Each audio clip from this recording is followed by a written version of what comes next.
Assalamualaikum warahmatullahi wabarakatuh. Nama saya Nur Zarifah Faika binti Azman, mempunyai nombor matriks D1910270, ingin melakukan pembentangan mengenai satu tajuk bagi subjek Undang-Undang Keterangan di Mahkamah Syariah, iaitu pembuktian dalam kes zina. Seperti yang kita tahu, perbuatan zina merupakan salah satu perbuatan yang dilarang keras oleh Allah Subhanahu Wa Taala. Ia merupakan dosa besar setelah mencyirik dan membunuh. Hal ini demikian telah diterangkan dalam surah Al-Furqan ayat 68. Zina berlaku apabila seorang lelaki dan seorang wanita yang tidak mempunyai hubungan halal di sisi syarak telah melakukan hubungan seks yang dihalalkan kepada suami isteri sahaja. Dalam Islam terdapat dua jenis zina, iaitu zina muhsan dan zina ghairu muhsan. Zina muhsan adalah apabila salah seorang daripada pasangan tersebut telah mempunyai isteri atau suami di sisi Islam secara sah. Manakala ghairu muhsan adalah apabila mereka tidak mempunyai sebarang pasangan pada masa itu.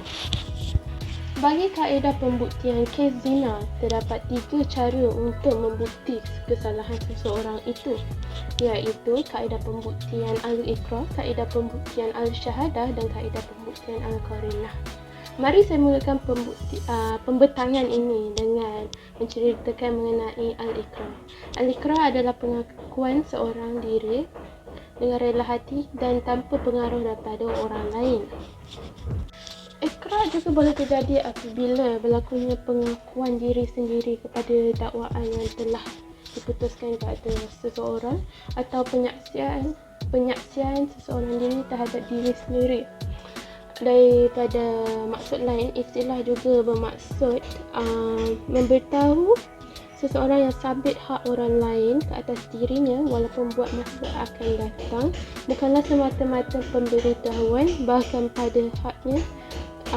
Ikrar itu adalah satu iktibar pemberitahuan dari sudut lain, bermaksud insya, iaitu menciptakan sesuatu. Ikrar dari segi keterangan Islam merupakan satu kaedah yang paling kuat dan paling penting, dan ia telah dipanggil sebagai Sayyid al-Adillah, iaitu penghulu kepada segala keterangan. Secara logiknya, seseorang tidak akan waras untuk mengaku ke atas kesalahan sendiri. Jadi apabila seseorang itu sanggup menerima liability atau hukuman atas dasar pengakuannya kerana kebenaran, maka itu adalah paling kuatlah. Beberapa syarat pembuktian ikrar bagi penggunaan ikrar dalam kes pembuktian zina. Antaranya, seseorang yang ingin melakukan ikrar hendaklah seseorang yang balik, berakal, merdeka, secara sukarela dan telah melakukan ikrar tersebut secara bersungguh-sungguh. Daripada situ kita boleh lihat bahawa apabila seseorang yang bawah umur atau orang gila yang ingin berikrar tidak boleh menerima ikrar tersebut kerana kita tidak tahu bahawa mereka bercakap benar atau tidak. Walaupun begitu, mazhab Hanafi mempunyai pendapat yang berbeza mengenai kanak-kanak melakukan ikrar. Kanak-kanak dibenarkan untuk melakukan ikrar apabila mereka menerima keizinan daripada ibu bapa atau penjaga mereka, tetapi mereka tidak dibenarkan melakukan ikrar bagi kes zina. Mereka hanya boleh melakukan ikrar bagi kes yang melibatkan amanah atau muamalat. Berdasarkan Seksyen 17-1 Enakmen Keterangan Mahkamah Syariah Negeri Melaka 2002, terdapat 3 cara untuk mereka melakukan ikrar, iaitu melalui tulisan, lisan atau isyarat, dan ia menyatakan bahawa dia mempunyai tanggungan terhadap seorang lain berkenaan dengan sesuatu hak.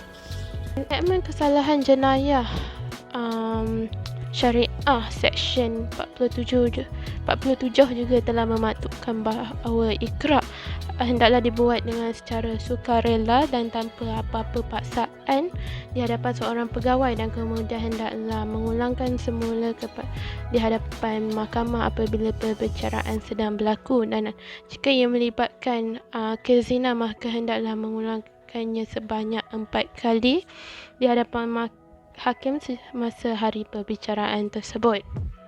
Enakmen Kesalahan Jenayah Syariah 47 juga telah menerangkan mengenai ikrar yang bahawa ia hanya boleh diterima sebagai keterangan terhadap seorang yang tertuduh sahaja dan yang membuat ikrar tersebut, dan tidak boleh digunakan terhadap orang lain, dan untuk menjadikan maka ikrar itu hendaklah bukan satu ikrar yang ditarik-tarik. Dan pada maksud enactment tersebut, ia telah menjadi satu kewajipan bagi hakim untuk menyoal semula ikrar tersebut agar tidak berlakunya penipuan.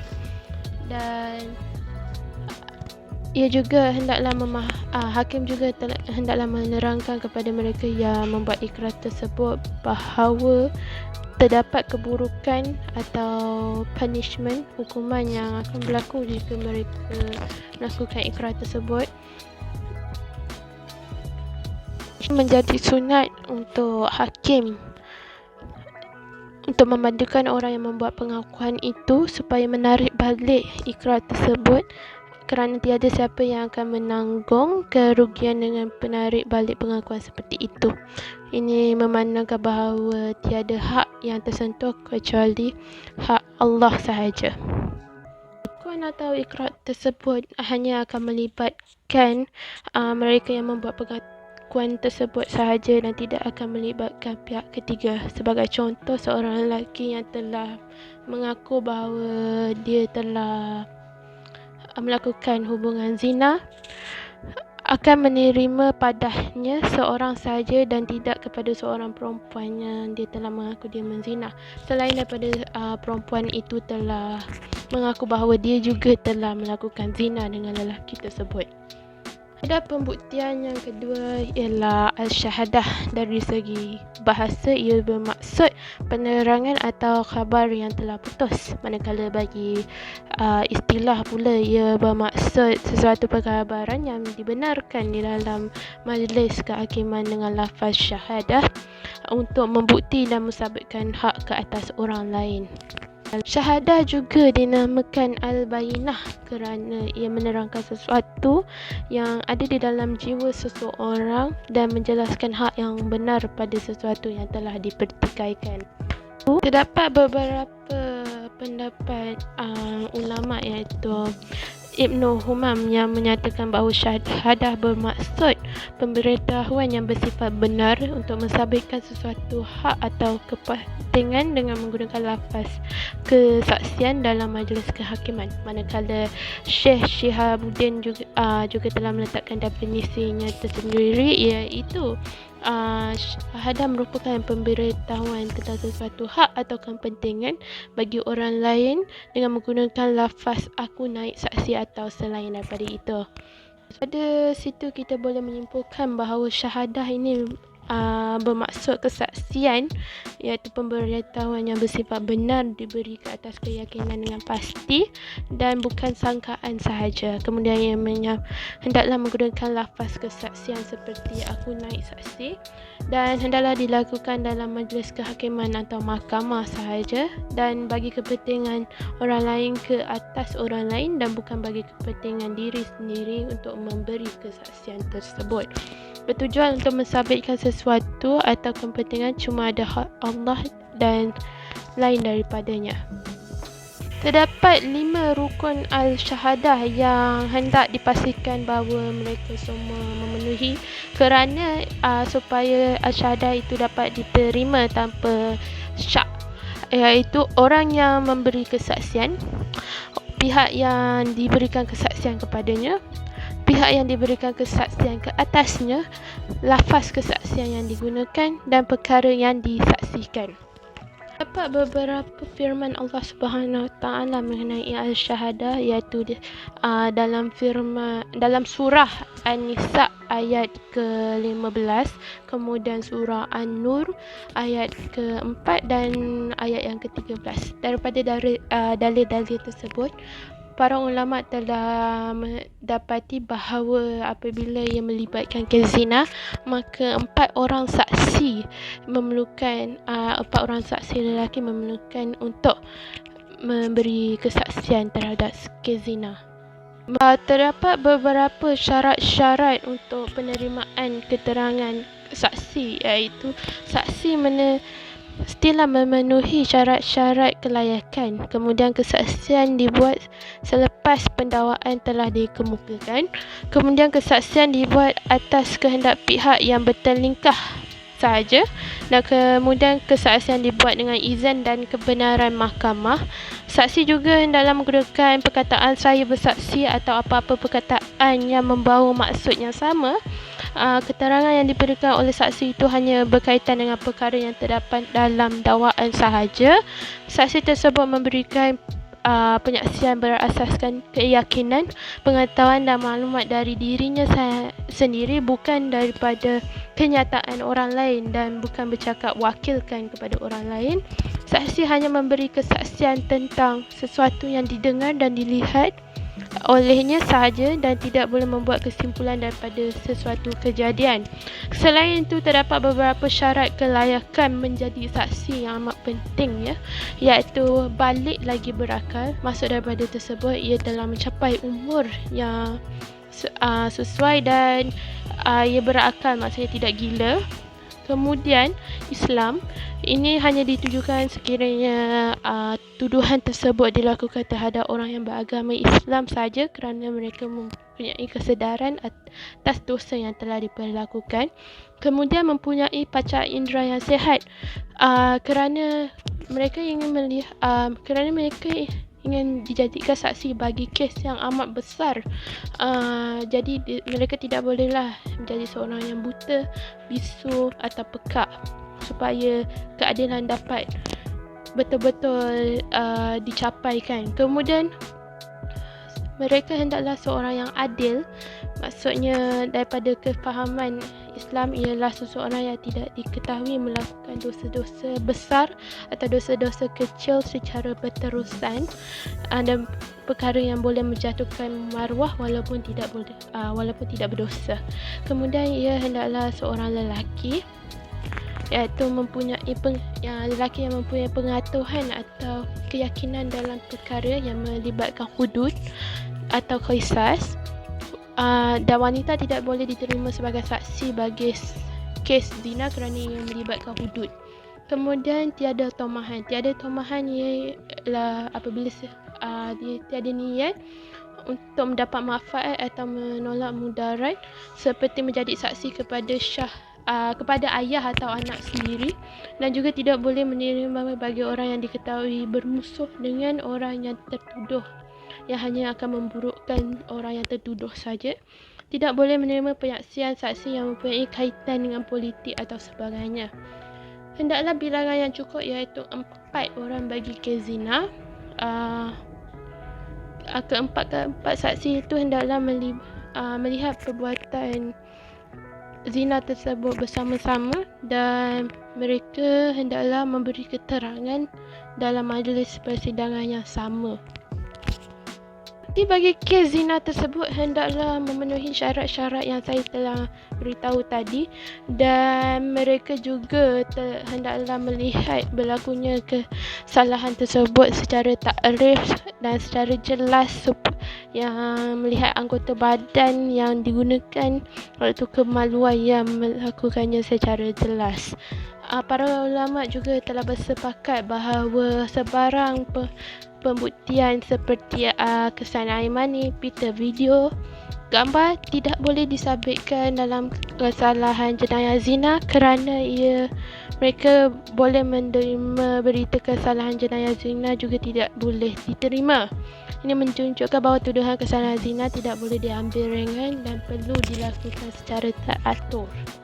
Kaedah pembuktian kes zina yang ketiga dan yang terakhir adalah al-qarinah. Daripada al-qarinah tersebut berasal daripada perkataan bahasa Arab yang nama al-muqaranah, yang bermaksud al-musabahah, iaitu bersahabat, bersambung, berserta atau berhubungan. Dalam kata lain, al-qarinah juga bererti perkara yang menunjukkan maksud yang dikehendaki. Dari segi terminologi, al-qarinah membawa maksud setiap tanda yang jelas menunjukkan sesuatu yang tersembunyi. Terdapat beberapa peruntukan mengenai al-qarinah dalam Undang-Undang Malaysia. Antaranya adalah dalam Seksyen 4 Akta Keterangan Mahkamah Syariah 1997 yang menyatakan bahawa bila mana diperuntukkan dalam akta ini bahawa mahkamah boleh menganggap sesuatu fakta sebagai wujud, mahkamah boleh sama ada menyifatkan fakta itu sebagai terbukti, melainkan jika dan sehingga terbuktinya sebaliknya, atau boleh meminta buktinya.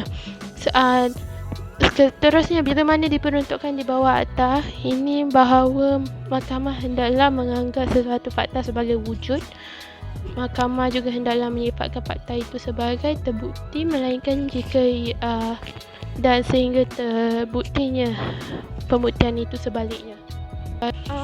Bagi pendapat ulama mengenai kaedah pembuktian al-qarinah, terdapat beberapa maklumat yang mempunyai bahawa al-qarinah boleh digunakan, dan ada juga pendapat ulama yang mengatakan tidak boleh digunakan dalam kes zina.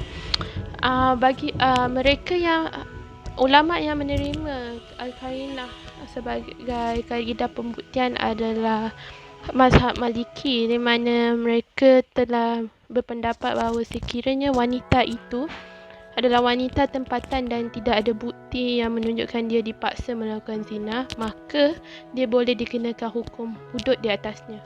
Mereka telah membuktikan pendapat tersebut dengan athar yang diriwayatkan oleh Ibnu Abbas bahawa Saidina Umar bin Al-Khattab telah mengatakan dalam khutbahnya setelah pulang dari mengerjakan haji, yang bahawa maksudnya, sesungguhnya saya merasa khawatir kelama-kelamaan orang yang berkata kami tidak bertemu dengan hukum rajam di dalam kitab Allah.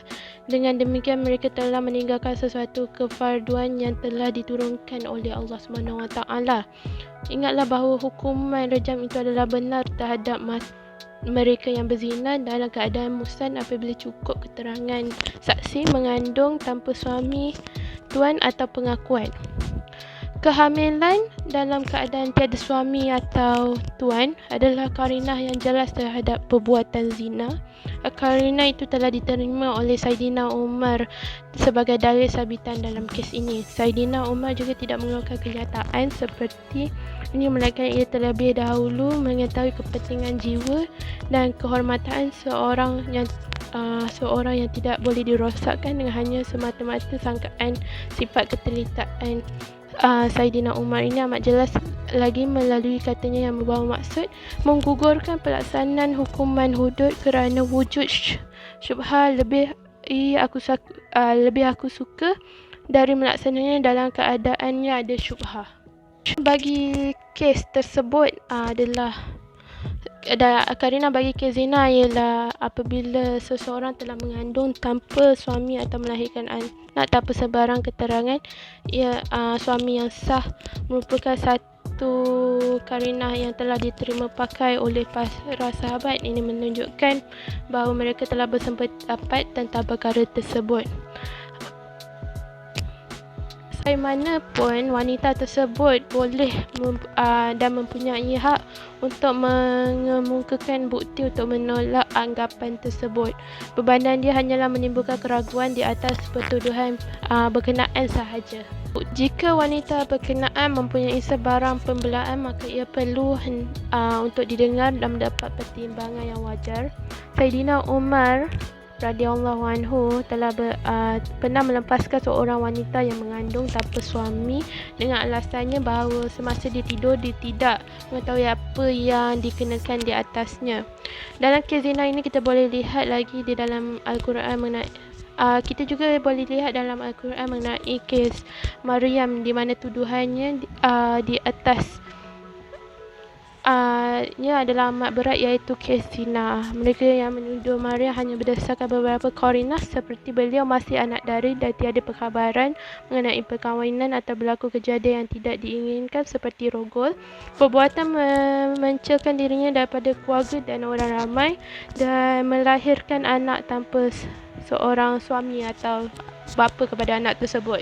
Begitu ulama-ulama lain seperti mazhab Hanafi, Hanbali dan Syafi'i yang menolak karinah ini adalah supaya takutnya wujudnya syubhah atau keraguan. Syubhah merupakan suatu keadaan yang boleh berubah dengan berubahnya sistem dalam keadaan masyarakat, dan sebab itulah kita dapati bahawa para sahabat Nabi menerima kaedah mengandung tanpa berkahwin atau tuan sebagai karinah melakukan zina.